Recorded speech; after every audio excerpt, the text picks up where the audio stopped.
bienvenue pour cette visite du quartier Saint-Jean. Visite virtuelle, certes, mais visite tout de même. Nous allons vous faire découvrir ce quartier incontournable de notre belle ville de Lyon, notamment grâce à quelques personnages historiques qui ont façonné son histoire.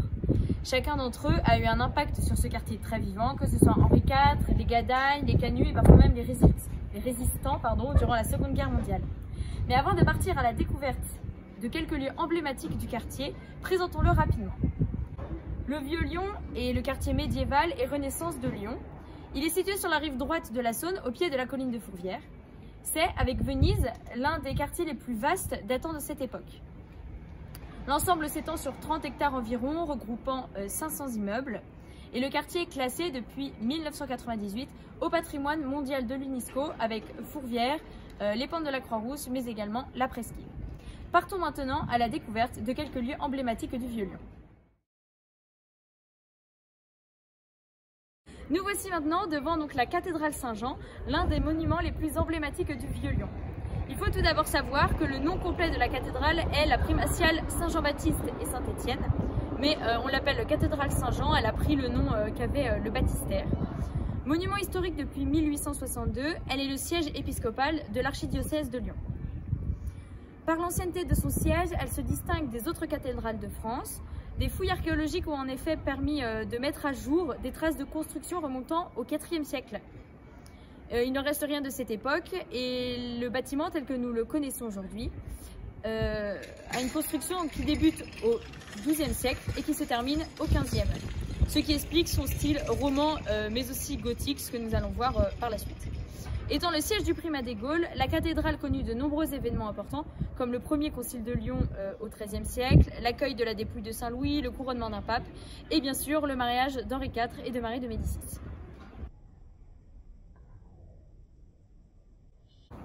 Alors, ils se marièrent ici, en décembre 1600, après l'annulation du premier mariage du roi avec la reine Marguerite. Les époux n'avaient pu avoir d'enfants et l'annulation fut accordée près de 30 ans après le premier mariage. Le roi cherche donc une nouvelle épouse, enfin on presse le roi de trouver une nouvelle épouse. Lui, il n'est pas très enclin à en trouver une parce qu'il est très amoureux de sa maîtresse Gabrielle d'Estrées. Mais on le presse à en trouver une, et une riche, car la France est au plus mal après les guerres de religion. C'est ainsi que le choix se porte sur la nièce du grand-duc de Toscane, Marie de Médicis, dont la dot s'élève à 600 000 écus. Donc, en réalité, malgré la plaque commémorative que l'on peut voir ici, les royaux époux ne se sont pas réellement mariés ici. Le mariage a été prononcé à Florence par procuration, car Henri IV était absent. Ils ne reçoivent dans cette cathédrale qu'une ultime bénédiction, qui est plutôt symbolique, parce que le mariage a déjà été consommé. Mais cette bénédiction, elle est essentielle, car elle fait de Marie, aux yeux du peuple français, leur véritable reine. Car un mariage lointain en Italie était un peu abstrait pour eux, et cette bénédiction, cette cérémonie, vraiment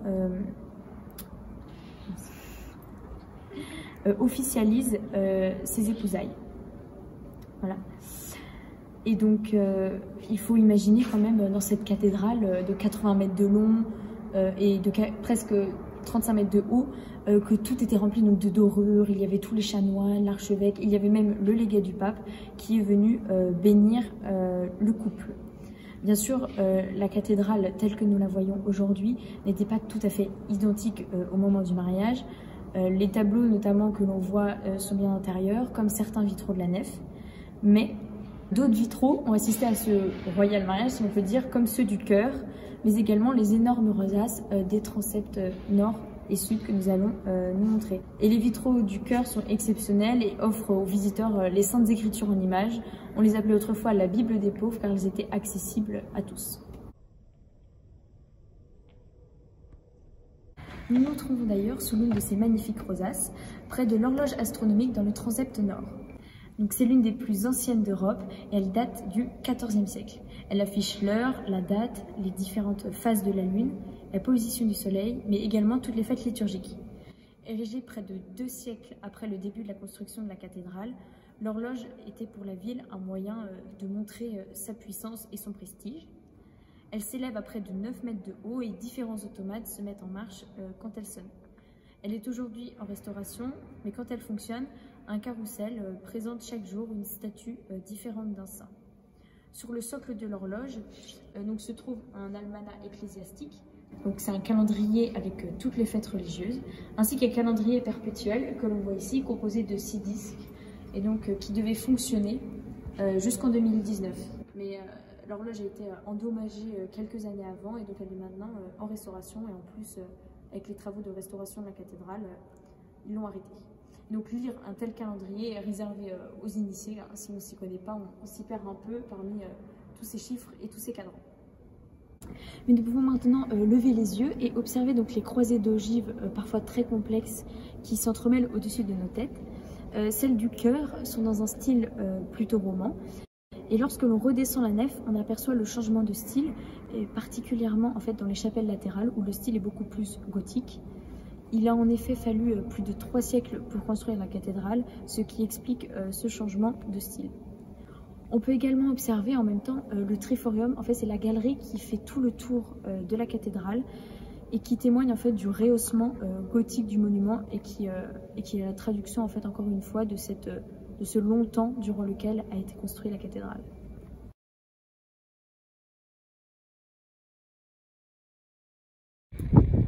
Pour terminer, nous voici dehors pour admirer le portail sur le parvis de la Primatiale. Comme vous le voyez, le portail de Saint-Jean, les portails de Saint-Jean sont majestueusement décorés et comportent plus de 300 médaillons autour des portes. Donc, ces médaillons représentent des scènes bibliques de l'Ancien et du Nouveau Testament, mais aussi des scènes profanes ou de la vie quotidienne. Mais seulement, les guerres de religion ont laissé des traces, et si les médaillons sont intacts ou presque, les statues, comme on peut le voir, ont été détruites ou décapitées par le baron des Adrets au XVIe siècle. La ville de Lyon était en effet tombée aux mains des protestants et s'était révoltée contre le roi. Et à la fin de ces guerres, pour montrer son pardon, Henri IV est venu en ville en 1595. Et donc le mariage du roi avec Marie de Médicis dans cette cathédrale était aussi bien symbolique, donc on venait bénir officiellement une union royale, que politique. Il confirme la miséricorde du roi pour cette ville, mais également il confirme à la ville son statut de bonne ville du roi, et donc elle est retombée disons, dans les bonnes grâces du monarque. Ce travail de destruction a ensuite continué à la Révolution, puisque certaines scènes des médaillons ont été martelées. Certaines sont donc peu reconnaissables, mais on peut parfois se demander si cette illisibilité, elle ne date pas en fait d'avant et même de la création des médaillons, puisque l'artiste ne voulait peut-être pas choquer avec des scènes qui étaient parfois pas très édifiantes, car même si elles sont tirées de la Bible, les scènes peuvent être bien choquantes pour le public, comme par exemple le double inceste de Lot dans l'Ancien Testament.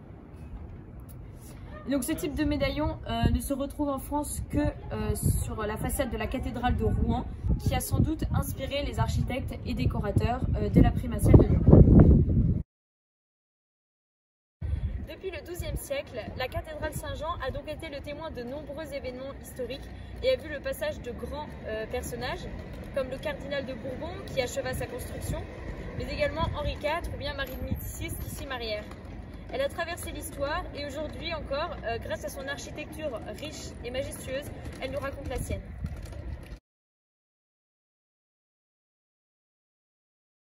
Alors, nous voici dans une des traboules célèbres de Lyon, la longue traboule qui permet le passage de la rue Saint-Jean à la rue du Bœuf. Donc, une traboule, qu'est-ce que c'est? C'est simplement des passages aménagés entre deux rues à travers des cours d'immeubles. Donc, elles ont toutes des architectures assez atypiques, avec certaines des architectures un peu religieuses. Donc, pour parler rapidement technique, sachez qu'il y a 4 façons de désigner les traboules. Il y a la traboule directe, c'est-à-dire qu'on voit la sortie dès l'entrée. Il y a aussi la traboule en angle, donc, qui traverse 2 ou plusieurs bâtiments à l'angle de 2 rues. Il y a la traboule rayonnante, c'est une cour au cœur d'un îlot d'habitation comportant plusieurs accès, et finalement des traboules à détour qui traversent plusieurs habitations et qui sont donc beaucoup plus longues, un peu comme un labyrinthe dans lequel on se perd assez. Donc voilà pour la partie technique. Maintenant, ça va être un peu plus poétique, parce que ces passages sont quand même considérés comme des vrais trésors du patrimoine lyonnais. Ça s'est dit aussi par plein d'écrivains comme Francis Marmande, qui décrit les traboules d'une manière beaucoup plus élégante que moi, parce qu'il dit perpendiculaire, oblique ou diagonale, elle ne va pas dans le sens de la vie. Évite les voies officielles, les rues royales ou les longs détours. La traboule relie des rives, établit des ponts, court-circuite la cité et joint les rues parallèles, celles qui, par vocation géométrique, ne devraient se rencontrer nulle part, ou alors à l'infini. Du coup, pour mieux comprendre pourquoi la traboule est aussi symbolique pour Lyon, on va partir de ses origines.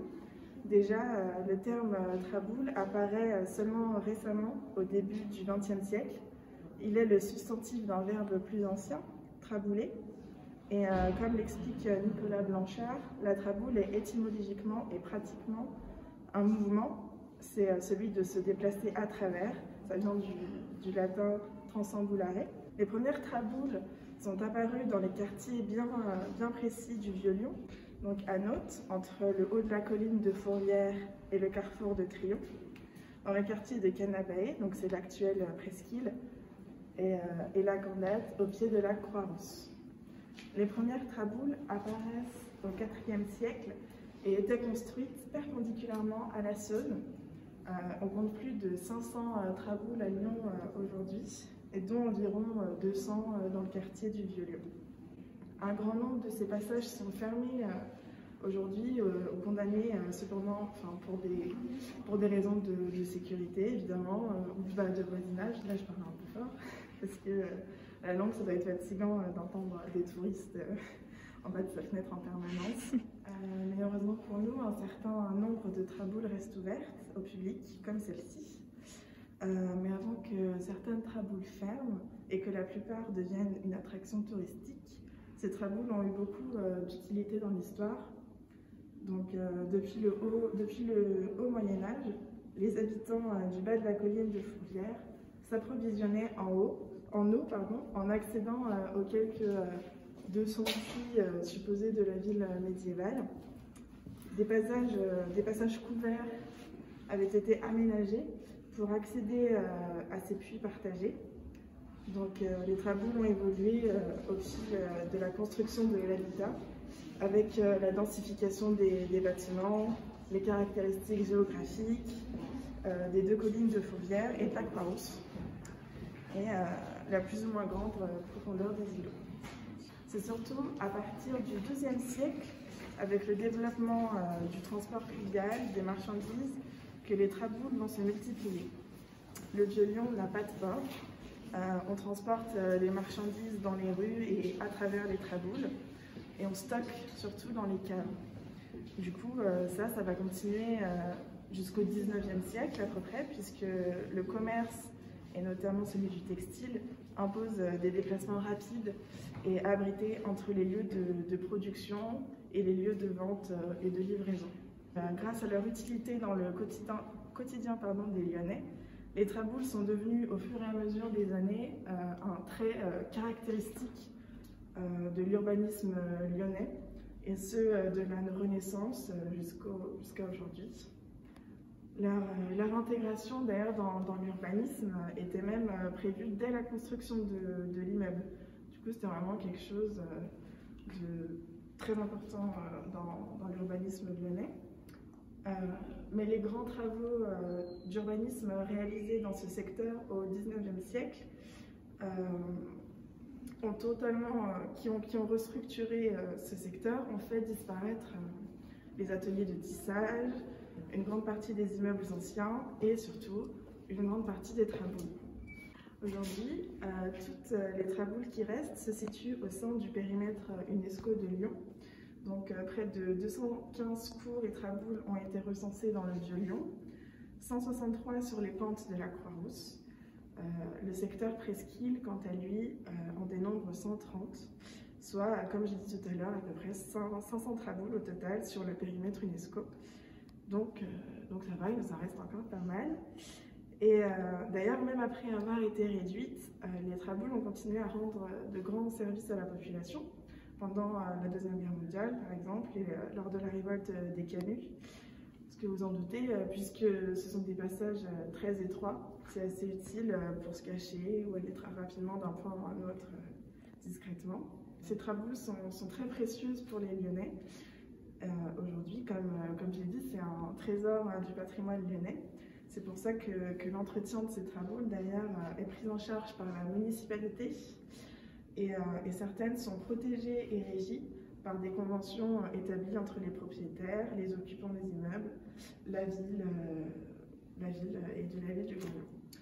Donc, depuis 1990, ce dispositif permet à chacun de les emprunter tout en garantissant une bonne cohabitation entre visiteurs et propriétaires occupants. Si vous voulez vous aventurer dans ces traboules par vous-même, sachez qu'il existe un petit repère pour déterminer l'entrée des traboules.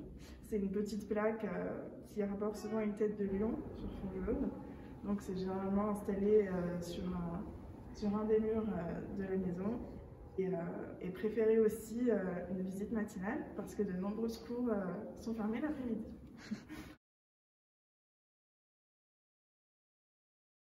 Alors du coup, nous nous retrouvons maintenant au musée Gadagne, connu grâce notamment à la famille Gadagne et qui est notamment dans la rue Gadagne, la rue éponyme donc. Alors on ne parle pas tout de suite de maison Gadagne, qui est l'intérieur du musée. Aujourd'hui, on ne peut pas y accéder vu le contexte, mais on parle entre 1489 et 1492 de la maison des Pierres Vives, donc au XVe siècle, qui est une famille de riches marchands italiens, et ils achètent la parcelle où se situe l'actuel musée. Les Pierres Vives, originaires du Piémont, donc une région italienne aussi, s'installent à Lyon. Ils sont 4 frères à acquérir la propriété, donc Jean-Michel d'abord, qui est le médecin du roi Charles VIII, Amédée, qui est un apothicaire, un riche marchand d'épices et un receveur des domaines du roi, et ainsi que leurs 2 frères André et Nicolas.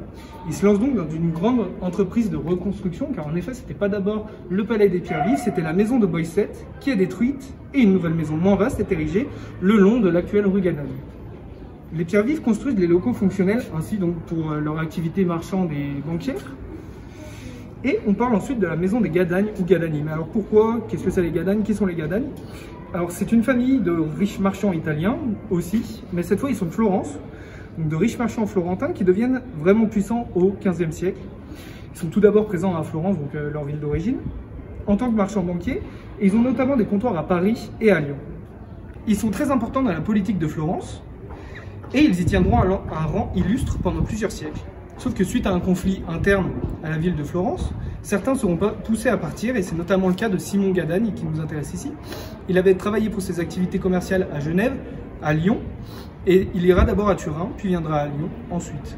C'est donc le premier à y venir. Au milieu du XVe siècle, il y amène notamment une bonne partie de ses enfants. Donc son fils Thomas Ier Gadagne y crée sa première compagnie et il y connaît un certain succès. Il se mêle aussi de la vie politique locale et se marie à la descendante d'une riche famille lyonnaise qui sont les Buatier. Ils vont donc se mêler à la vie politique locale et devenir assez importants aussi. Et dès cette époque, la famille Gadagne va financer entre autres les rois de France, notamment pour des expéditions en Italie. Et l'actuel musée Gadagne était à la base d'un hôtel particulier. Il a été loué au début par le neveu de Thomas Ier Gadagne, donc Thomas II Gadagne, et qui héritera ensuite de la grande fortune, donc de son père. Et il le fera acheter par ses fils Guillaume et Thomas III Gadagne.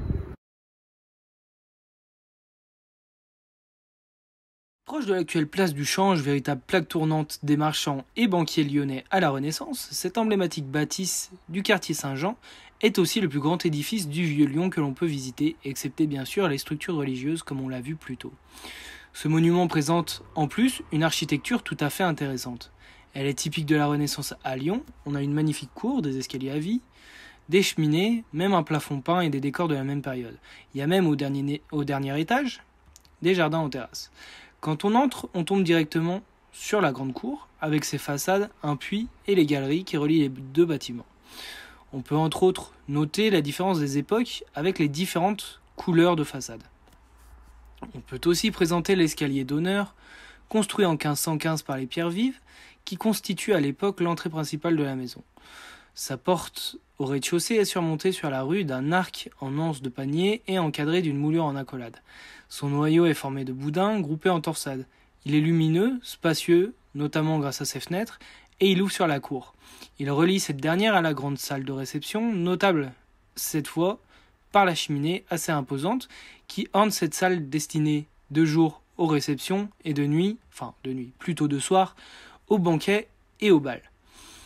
On peut voir dans la hotte un blason, certainement en hommage à Guillaume de Gadagne, alors officier royal de justice.